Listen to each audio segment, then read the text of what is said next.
Uma certa mulher chinesa que tentava fugir do poder comunista que imperava de forma déspota em seu país, decidiu pegar seu filho e partir em direção das montanhas do Tibete, depois que seu marido fora assassinado pelo regime comunista.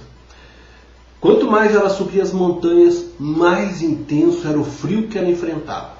Já não suportando o peso de seu filho de 5 anos, decidiu tirar suas roupas, vesti-las em seu filho e depois deitou-se sobre ele.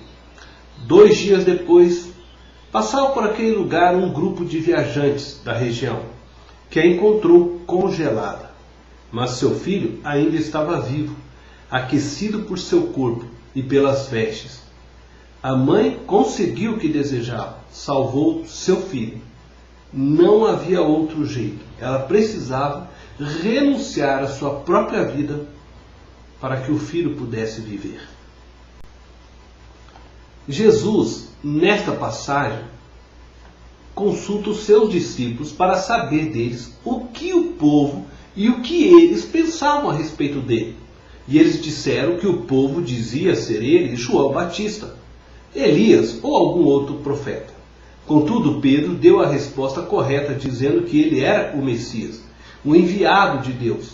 Entretanto, Pedro demonstrou não compreender bem as profecias a respeito do Messias.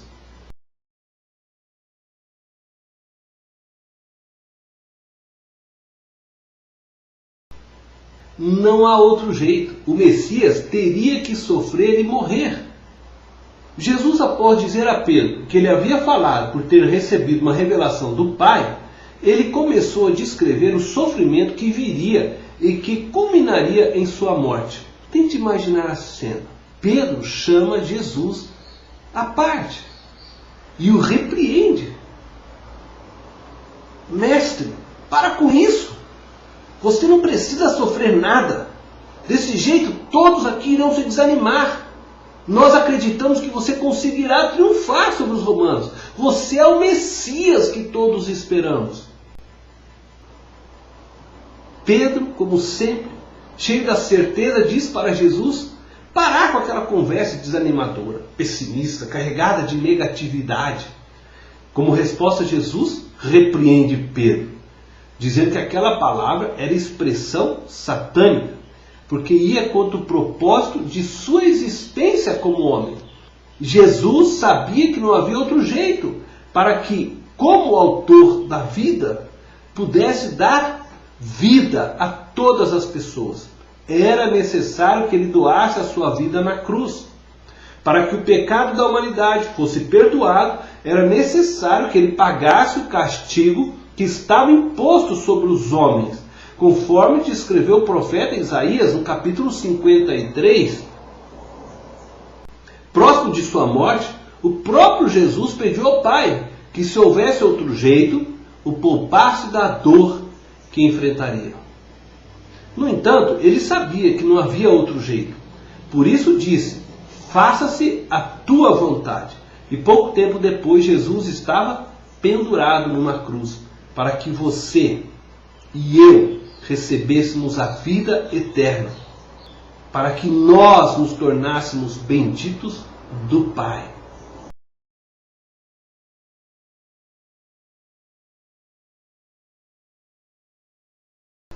Não há outro jeito, só Jesus salva.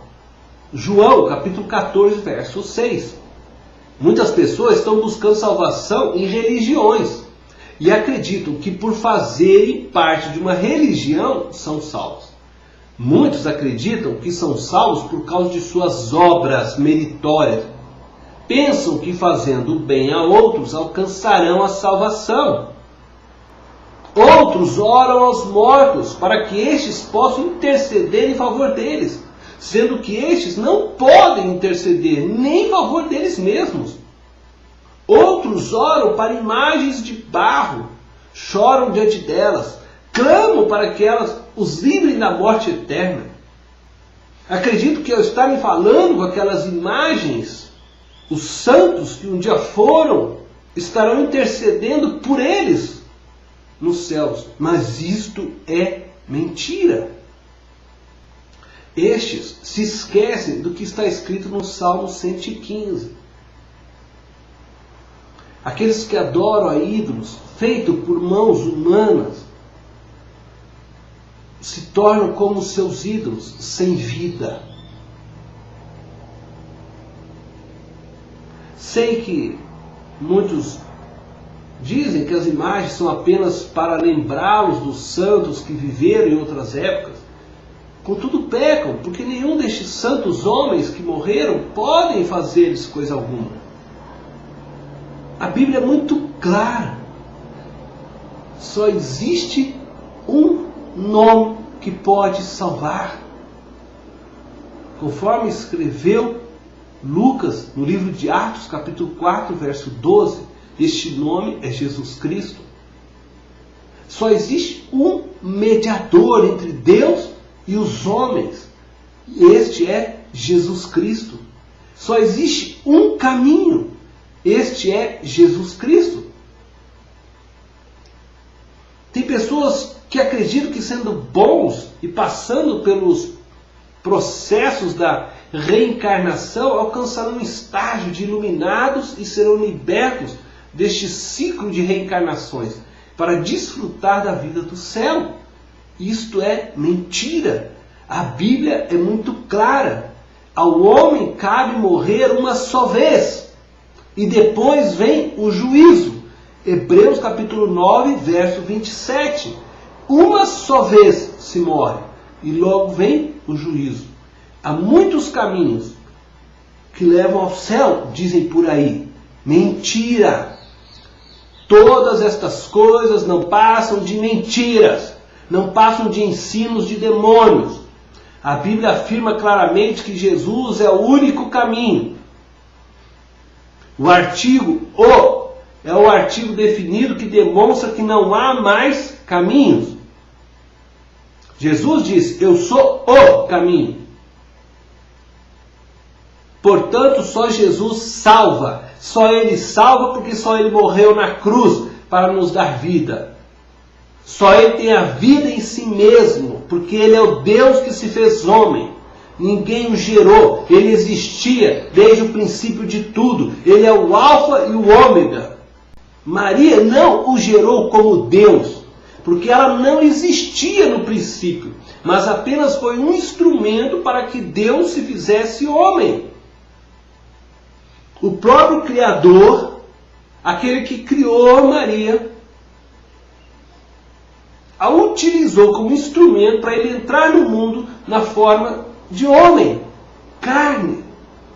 Maria era uma mulher criada pelo próprio Jesus, que já existia antes da fundação do mundo. Isso significa que já existia antes dela, pois por meio dele e por ele foram criadas todas as coisas. Lembre-se, a Bíblia diz, 1 Timóteo capítulo 2, verso 5, que há um só mediador, Jesus Cristo. Orar para que outro medie, interceda em nosso favor, ou em favor de outros, é pecado, pois estamos falando dessa forma que a Bíblia é mentirosa. A Bíblia diz que há um só, e não que Jesus é um dos mediadores. Ele é o único, diz a Bíblia. Portanto, não há outro jeito. A salvação só existe em Jesus. Não há outro jeito para alcançar o céu. Clame por Jesus, entregue sua vida a Ele e interceda em nome dEle, diretamente a Ele, porque Ele é o único mediador.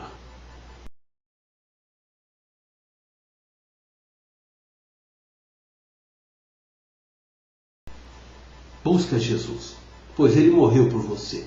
Não busque religiões. Não busque merecer a salvação. Aceite o sacrifício de Jesus como suficiente e viva para Ele. Deus te abençoe.